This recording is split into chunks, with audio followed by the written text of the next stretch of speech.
Hello, I'm Lyndon with Nagini Pythons, and today I'll be doing a review of the Reptile Basics CB70 and VE6. I will be going through the pros and cons of these racks so you can decide if you want to buy them or not. Both of these racks were fairly easy to put together and both took me around 4 hours to do. I did notice some construction flaws in these racks.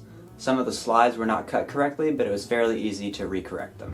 That's the one problem I've experienced with this rack. Sometimes they don't like pre-cut it, so it's almost there. I can get through it, I just gotta cut it with my knife. Both of these racks are expandable, so you can add on to them as your collection grows. One great thing about these racks is you can fit different sized tubs in the same rack. So I could fit a 55 quart tub, or I could fit a 28 quart tub. This will allow you to accommodate your hatchlings as well as the snakes that you're growing up in the same rack.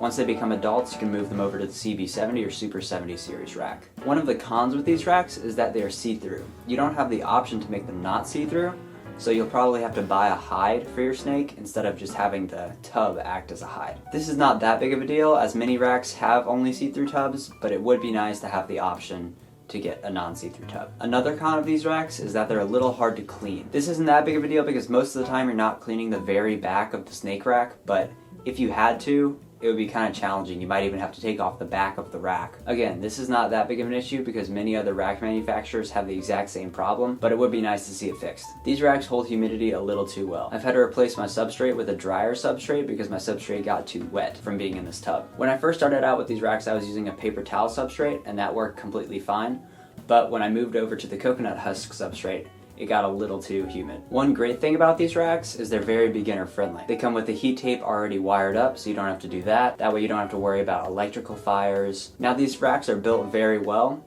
They're built out of PVC, which is what you're looking for in a good rack, that or either metal. If you live in a warmer area, I would opt for the economy version of the VE6 rack. This way you'll save probably $100. If you live in a colder area, however, like I do, I would opt for the normal VE6 rack because that has enclosed sides which will allow you to hold heat better. These racks are probably the best bang for your buck in this price range. At the moment, I do not think they ship these racks, but if you're based in North Carolina, you can go pick them up at their warehouse, which is in High Point, North Carolina. And that just about covers it. These racks are a great option if you're just starting ball python breeding, but if you're a more advanced breeder, I would go towards ARS racks. Thank you for watching this video. Make sure to smash that like button and hit subscribe if you enjoy the content.